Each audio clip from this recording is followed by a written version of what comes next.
오늘의 말씀은 민수기서 22장 1절에서 6절 말씀입니다.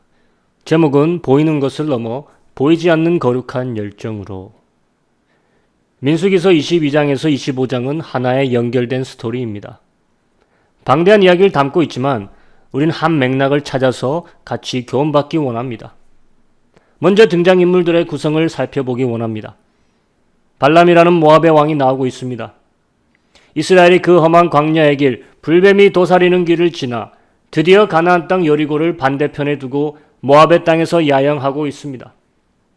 이때 이것을 본 모압의 왕 발락의 심경을 성경은 무엇이라고 표현하고 있습니까? 심히 두려웠다고 얘기하고 있습니다. 뭘 보고 두려웠다고 합니까? 이스라엘의 번성함, 그들의 숫자를 보고 심히 두려웠다 했습니다. 그것이 그의 고민이 되고 번민이 됐다고 합니다. 오늘의 스토리는 바로 이 발락이 이스라엘을 보고 생긴 이 두려움으로부터 시작되고 있음을 알아야 합니다.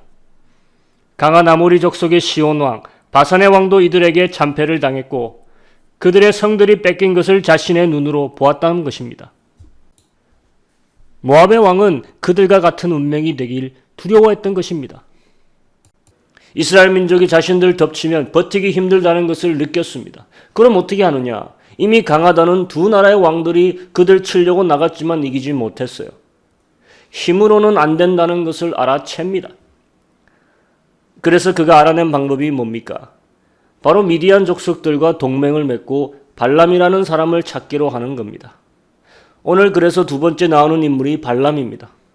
발람은 유명한 주술사였고 예견하는 자였고 그가 말을 하면 이루어지는 신통한 자였습니다. 모압의 왕 발락이 생각하길 이 싸움에서 이기려면 육적인 힘으로 제압하는 것은 불가능하다. 보이지 않는 영적인 힘을 우리 편으로 끌어들여야 한다. 이렇게 생각했다는 겁니다. 이걸 보면 발락 왕은 패배한 시온 왕 바산 왕보다 훨씬 똑똑한 거예요. 이스라엘 뒤에 역사하고 있는 신의 힘을 인정하고 인지하고 있는 겁니다. 그래서 미디안과 모압의 장로들, 존귀한 자들을 보내어 발람에게 제안을 합니다. 와서 이스라엘을 저주하라. 내가 저주하는 자는 저주되고 축복하는 자는 축복되는 것은 아니 이스라엘을 와서 제발 저주하라. 우리가 너에게 선대하겠다. 이 말을 전했습니다. 발람은 그날 밤 잠을 설치며 하나님께 물어봅니다. 하지만 그들과 가지 말라는 하나님의 음성을 듣습니다. 아침에 일어나 나는 못 간다 얘기합니다. 그래서 끝났으면 되는데 모압의 왕 발락은 끈질깁니다. 포기하지 않습니다. 다시 한 번 더 존귀한 장로들을 보내어 귀에 솔깃한 소리를 합니다. 네가 오면은 아주 지극한 종교와 부로서 너를 선대하겠으니 당장 좀 오라. 발람이 어떻게 반응하죠? 한 번 더 하나님께 물어보겠답니다. 아니 그 전에 물어봤잖아요. 뭘 더 물어보겠습니까? 굳이 한 번 더 물어보겠대요. 그날 밤 놀랍게도 하나님이 한 번 더 나타나십니다. 그리고 웬걸 이번에는 가라고 합니다. 그래서 아침에 일어나 길을 나서는 거예요. 스토리를 줄이자면 결국 따라가서는 하나님의 백성을 저주가 아닌 축복을 하게 됩니다. 화가 나 돌아가라는 발락의 말에 발람이 그 약속한 재물이 아깝잖아요. 그래서 저주의 말은 자기가 못했지만 모압이 이길 수 있는 방법을 하나 가르쳐 줍니다. 그들의 하나님이 그의 백성에게서 돌아서게 하는 방법을 귀뜸해 주는 겁니다. 너는 그들이 섬기는 하나님의 질투심을 이용하라. 이스라엘 백성들로 우상의 제물을 먹고 다른 신앙에 절하게 만들면 그들의 하나님이 그들에게 진노할 거다. 그렇게 하기 위해서 남자들의 가장 취약점, 뭐를 사용하라는 겁니까? 여자들을 사용하라는 겁니다. 이 작전은 하나님과 사람의 심성을 잘 알고 있는 자에게만 나올 수 있는 음흉하고도 효과적인 묘략입니다. 이스라엘의 하나님은 질투하는 하나님, 두신을 섬기는 것을 허용하지 않는 하나님, 그의 백성에게서 거룩함을 요구하시는 하나님이라는 것을 알고 이런 묘수를 발락에게 던져주는 거예요. 대성과를 가져올 뻔했습니다. 모압이 이길 뻔했어요. 비느하스라는 인물이 없었더라면. 이스라엘 장정 2만 4천 명이 아니라 몇십만 명이 죽을 수 있었던 묘책이었던 것입니다. 하나님의 거룩하신 성품을 이용해 백성과 하나님을 이간질시킨 겁니다. 물론 이것으로 인해 결국 발람과 발락 모두 죽게 되죠. 오늘 세 번째 인물은 이 비느하스라는 인물입니다. 아론의 손자로서 제사장직을 담당했던 사람입니다. 25장을 보면은 하나님께서 명하시고 계십니다. 지도자들을 모두 잡아 매달아 처형하라. 그리하여 여호와의 진노가 이스라엘을 떠나리라. 그런데 모세의 처방전이 뭡니까? 바알 부올에게 가서 절한 자들을 너희들이 죽이라고 합니다. 조금 틀립니다. 하나님은 모든 이스라엘의 지도자들을 처형하라고 했습니다. 모세는 음행한 자들을 골라 너희들이 죽이라고 합니다. 하나님의 명이 분명 더 힘든 것으로 보입니다. 지도자들을 다 죽일 수는 없잖아요. 하지만 분명히 우리가 알아야 될 것은 이게 지금 하나님의 마음입니다. 지도자들의 문제였음을 시사하는 것일 수도 있습니다. 하지만 더 큰 문제는 지금 이것도 저것도 되고 있지 않습니다. 이미 재앙이 시작되었고 사람들이 죽어갑니다. 그 말은 이 방법을 아직 시행하지 않았다는 거예요. 하나님이 하라는 방식이 힘들었는지 백성 중에 갈등이 있었는지 모르지만 그렇게 시간이 지체되어 가는 사이에 하나님의 재앙은 이미 시작되었습니다. 25장 6절을 보면 상황이 더 이해가 안 됩니다. 모세가 회중 목전에 미디안 여자를 데리고 온 자가 하나 있었습니다. 이 무개념이죠. 이렇게 대담하게 당당하게 죄를 짓고 있다는 것은 무개념일 뿐만 아니라 모세의 리더십의 권위가 약화되었다는 것을 우리는 알 수 있습니다. 처형도 제대로 이루어지지 않고 있고 예전 아론처럼 누군가 달려가 재앙 사이에 설 자도 없었습니다. 방법을 제시하고 있지 못하고 있습니다. 바로 이때 누가 손을 걷고 나서는가? 아론의 손자 비느하스입니다. 젊은이죠. 그는 제사장으로서 전쟁에 나가 무기를 들을 일이 없는 사람입니다. 그는 성막에서 하나님께 제사를 드리고 예배를 인도하는 집행자입니다. 그런데 지금 그가 무엇을 집어든 겁니까? 창을 집어들었어요. 미디안 여인을 데려온 집리의 천막으로 당장 달려 들어갑니다.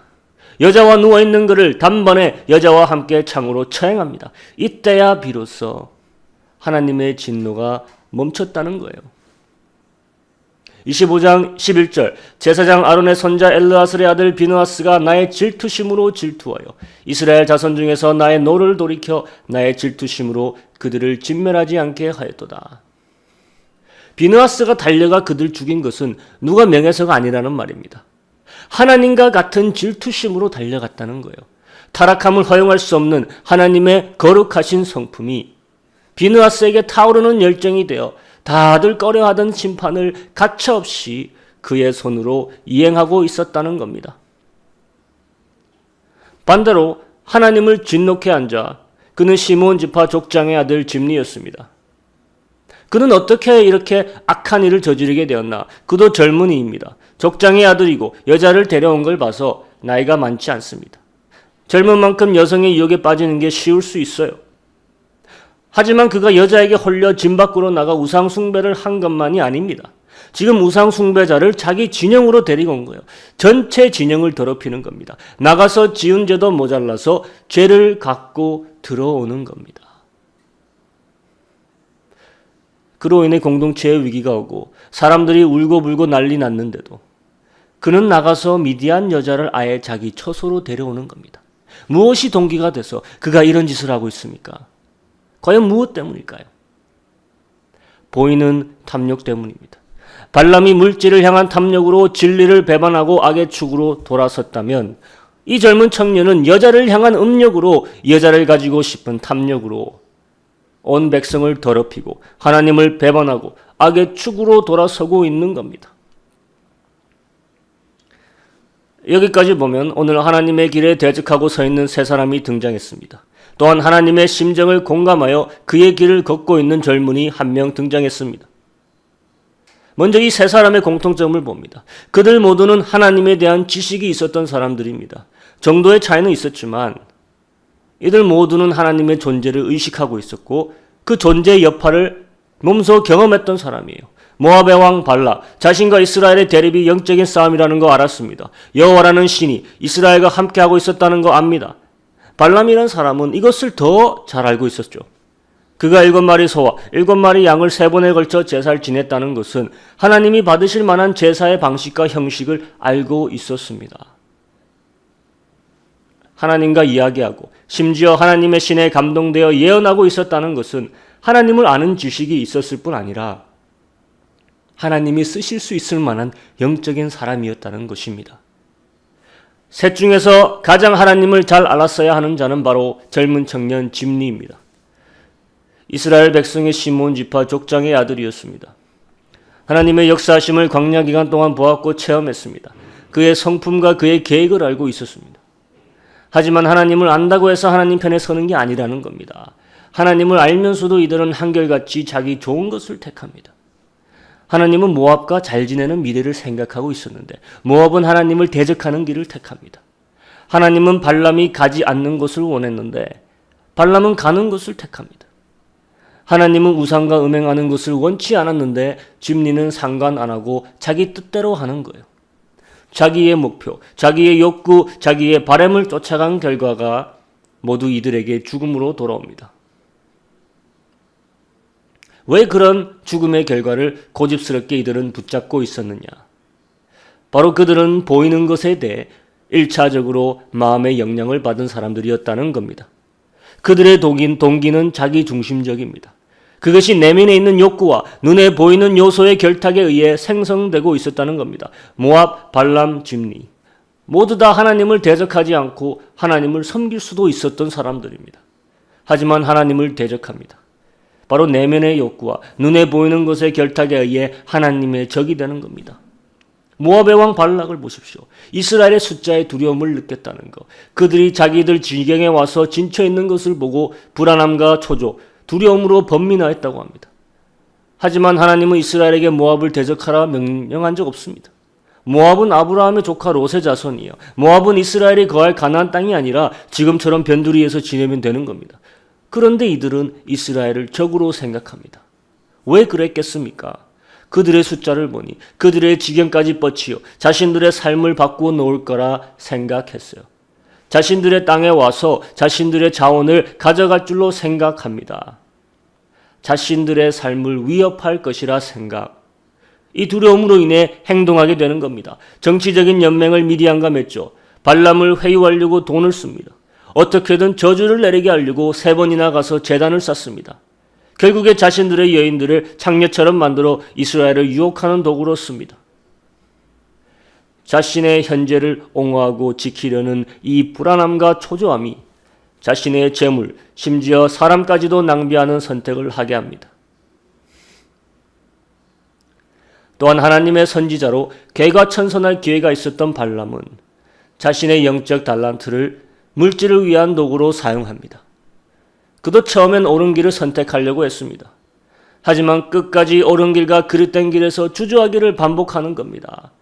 하나님이 가지 마라 했을 때 안 갔으면 되는 겁니다. 두 번째 사람들이 왔을 때 단호히 거절했으면 되는 겁니다.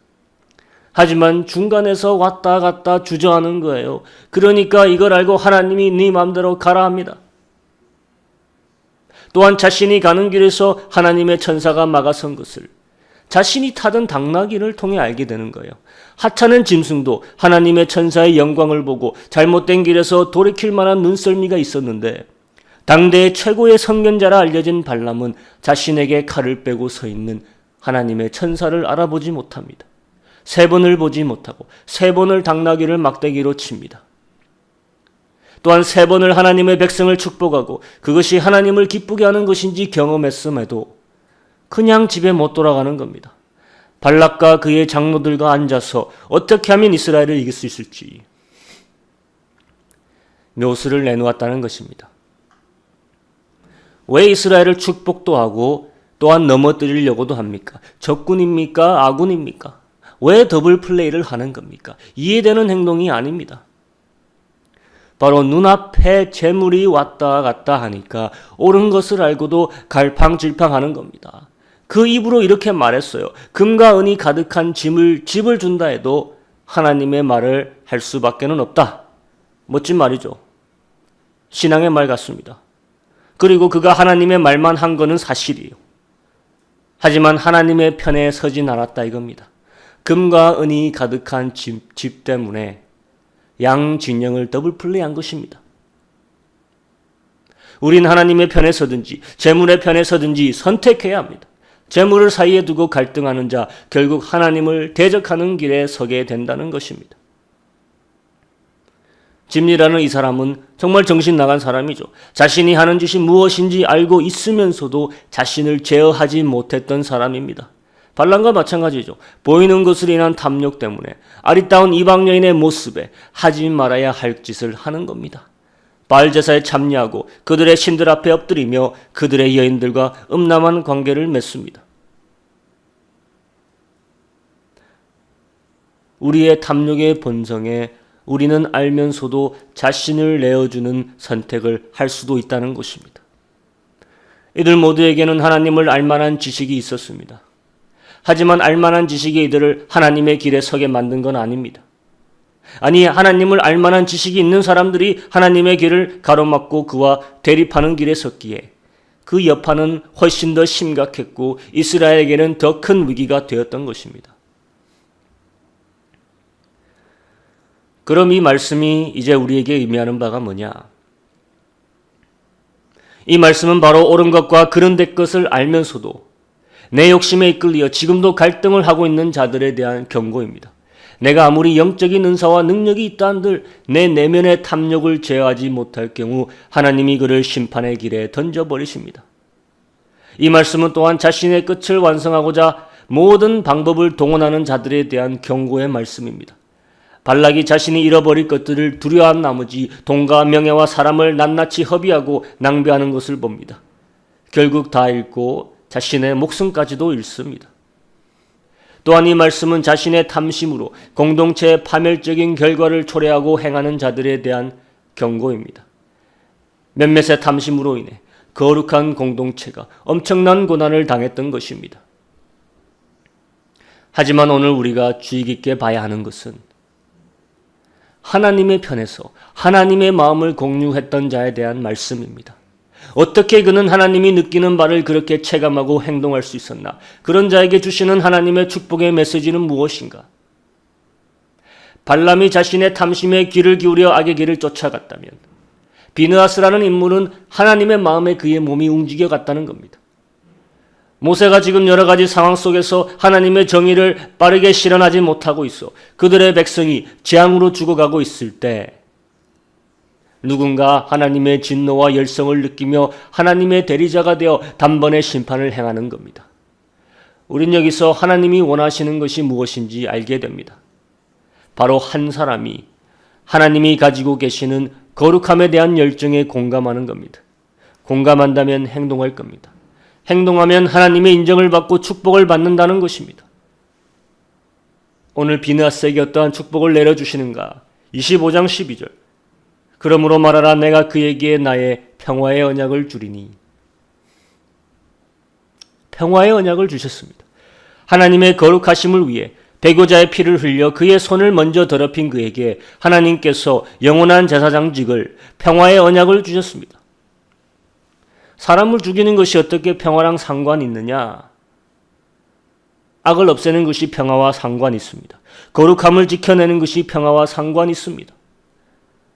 하나님의 거룩함을 그의 백성에게서 지키기 위한 이 단호함과 용맹함의 결정에 하나님은 영원한 제사장의 자격을 부여하시고 누구도 그것을 흔들 수 없도록 평화의 언약으로 인치시는 것입니다. 하나님을 섬기는 사역자라면 바로 비느하스의 이 열정을 공유해야만이 공동체의 평화를 가져온다는 것입니다. 내가 거룩함에 대한 열정, 순결함에 대한 열정을 하나님처럼 가질 때 비로소 나는 거룩하지 못한 자들을 위해 사역할 자격이 된다는 것입니다. 공동체가 승리하는 길은 이런 지도자들이 있어야 된다는 것입니다. 나라가 잘 되려면 백성을 위한 지도자가 있어야 합니다. 하지만 하나님의 공동체는 백성을 위한 공동체가 아니에요. 우리는 하나님의 거룩하심을 위해 존재하는 공동체입니다. 그것을 잊어버리면 공동체의 본질을 잃게 되고 다른 공동체가 됩니다. 계시록 말씀을 보면 발람의 교훈을 쫓은 공동체를 예수님이 말씀하고 계십니다. 교회예요. 버가모 교회에게 서신하는 예수님의 책망에 발람의 교훈을 쫓아 퇴색해버린 공동체를 이야기하고 있습니다. 이 교도 우상숭배, 재물을 탐심하는 것에 빠져서 거룩함에 대한 본질, 교회의 속성을 잊어버린 퇴색된 공동체를 향해 예수님께서는 자신이 직접 그들과 싸우리라 말하셨던 것입니다. 교회가 거룩함이라는 본질을 잃어버리면 더 이상 하나님의 편이 아니라는 것입니다. 발람은 그걸 알았습니다. 우리가 거룩함에 속해 있을 때만이 하나님의 편에 서는 것입니다. 물질과 음욕과 탐심에 타협하기 시작하면 하나님을 적으로 만드는 것입니다. 지금이 우리 교회들이 발람의 교훈을 따르고 있는 세대입니다. 하나님을 적으로 만든 세대예요. 하나님의 거룩하심을 모독하고 비웃게 만들고 세상으로 교회를 조롱하게 만드는 성도들과 사역자들을 방관하며 어떻게 할 줄 모르고 있습니다. 이 민수기에서 나오는 하나님의 심정을 보십시오. 강력한 질투심에서 나온 매서운 분노입니다. 이런 마음을 공유할 수 있는 지도자가 당장 우리에게 필요한 것이에요. 그렇지 않을 경우 교회의 사상자가 더 커지는 겁니다. 그렇지 않을 경우 우리를 노리는 적들의 뜻대로 성도들은 죽어가고 진영은 초상 분위기가 나는 것입니다. 지금 가나안 땅이 바로 눈앞에 보이는 시점에 있습니다. 하지만 탐심을 부리고 음욕을 채우고 거룩지 못한 행실을 하는 자들로 인해 또다시 공동체는 진격하지 못하고 있는 겁니다. 심판받고 있는 겁니다. 지금이 우리에게 그때 아닙니까? 이제 우리는 비느하스 같은 마음을 품은 자가 필요합니다. 더럽혀진 성전에 채찍을 만들어 장사꾼들의 상을 뒤집고 그들을 쫓아냈던 예수님의 분노의 혼을 받아야 합니다. 거룩함과 의에 관한 열성 달라고 부르짖어야 합니다. 타협점을 찾으려고 시간을 끄는 사이에 우린 폭망하는 것입니다. 우린 매서운 기운으로 우리 자체를 변혁하고 다시 청결케 해야 합니다. 누가 먼저 창을 들어 심판을 이행할 수 있을까? 그 사람은 하나님의 거룩함을 먼저 날마다 몸으로 영으로 체험하는 사람입니다. 날마다 성전에서 자신을 하나님의 거룩함에 정결케 하는 훈련을 받아왔던 비느하스 같은 사람입니다. 하나님의 영광의 장소에 머물기 원했고 하나님과 교류하는 것을 기뻐했던 젊은이 비느하스. 그에게 영원한 제사장직이 약속되었다는 것은 영원히 하나님의 최측근에서 거할 축복이 주어졌다는 것입니다. 다 하나님의 근처에서 심우하고 다 영적인 일에 동참했다고 하나님이 그를 가까이 부르는 게 아니에요. 먼저 내 자신의 거룩하지 않음에 혹독하였고 그런 모든 거룩하지 못한 것을 잘라내버린 단호함이 나라의 위기의 영웅으로 등극하게 만드는 것입니다.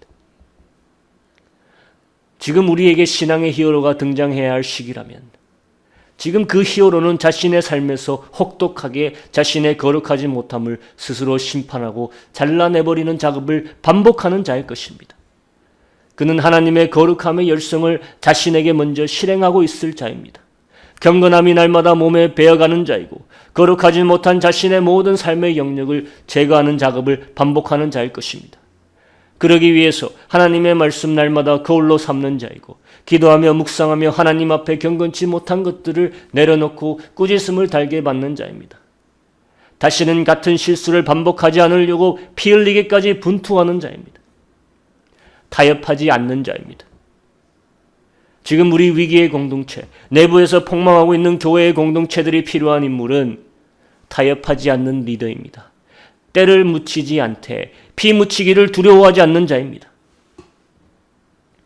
99%의 사람들이 보이는 것에 연연하여 보이는 것에 동기부여를 받고 보이는 것에 목표를 세우고 보이는 것에 치중하여 행동하고 살아갈 때 이 사람은 보이지 않는 하나님의 마음을 가슴에 품고 보이지 않는 하나님의 열심을 가슴에 불러 당겨와 이글거리는 삶을 살고 있었다는 겁니다.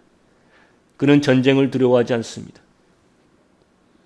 비느하스가 미디안과의 전쟁에서 백성을 이끌고 나가 대승을 거둡니다. 그가 칼을 잡고 나가지 않습니다. 칼보다 더 강한 전쟁의 무기가 그에겐 있는 겁니다. 그는 거룩함으로 무장해서 나가는 겁니다. 하나님의 거룩함의 열성을 가지고 선두에 서서 발람의 교훈을 받은 적들을 싸그리 다 멸절시키는 겁니다. 지금 시대에 온화한 리더 필요합니다. 온유한 리더 필요합니다. 하지만 거룩함에 대해서는 하나님의 거룩함을 공동체에 지키기 위한 전쟁에서는 누구보다 사납고 누구보다 매섭고 강직한 신앙인이 필요할 때입니다. 지금은 여러분 한 사람 한 사람이 히어로가 되어야 하는 시대입니다. 이런 히어로들이 나와야지 우리 교회가 나라가 사는 겁니다. 묵묵히 죄를 방관하고 여러 이해관계 때문에 이러지도 못한 신앙인들이 아니라 하나님의 거룩함을 유일한 가치로 내세울 신앙의 히어로가 다시 필요할 때입니다. 부흥이 언제 왔는지를 생각해 보십시오. 거룩함에 대한 열정을 가진 몇 명의 젊은 피들도 그들 때문에 그 부흥의 여파가 이제까지 이어져 온 것입니다. 조나단 에드워즈가 그랬고, 조지 필드가 그랬고, 존 웨슬리가 그랬고, 찰스 피니가 그랬고, 드와인 무디가 그랬고, 빌리 그램이 그랬고, 우리 시대에도 먼저 가신 유명한 신앙의 선배들이 그랬습니다. 그들은 하나님의 거룩함이 그들의 신앙관의 최고의 가치였습니다. 그들이 가진 공동체의 목적은 단순히 구원을 넘어서 모든 믿는 자들이 하나님의 거룩함에 참여하고 그 거룩함을 보존하는 것이 그들 중심의 최고 가치였습니다. 그 사역에 그들이 끝까지 집중했을 때 그들의 영성의 불길은 새하지 않았다는 것입니다. 오늘 우리는 내가 선 곳에서 거룩하지 못한 곳에 창을 집어들고 끝을 내야 하는 시점에 와 있습니다. 내 영을 좀먹는, 우리 공동체를 좀먹는 나의 숨겨진 음행과 나의 숨겨진 탐욕과 나의 육신의 두려움에 창을 던져 끝을 내야 합니다. 지금이 아니면 피해는 커집니다. 지금이 아니면 우리가 하나님의 대적하는 길에 서게 됩니다. 지금이 아니면 우리 공동체가 사멸하는 것입니다. 거룩을 지킬 창이 여러분에게 있냐 이거예요. 거룩을 향한 열정이 있냐 이겁니다. 이제 시간 우리 같이 기도하기 원합니다. 주님 우리에게 거룩의 열정을 주시옵소서. 더 이상 타협을 관용으로 위장하지 않게 하시고 더 이상 내 탐욕과 음욕과 내 육신의 욕심을 따라 하나님의 길을 막지 않게 하소서. 내가 지금 우리 공동체를 막고 있는 자입니다. 내가 지금 우리 공동체를 무너뜨리고 있는 자입니다. 내가 지금 거룩하지 않아서 우리 공동체가 나아가지 못하고 고통당하고 있습니다. 주여 내가 이 시대에 비느하스 같은 거룩에 열심 있는 자 되게 하소서. 우리 기도합니다.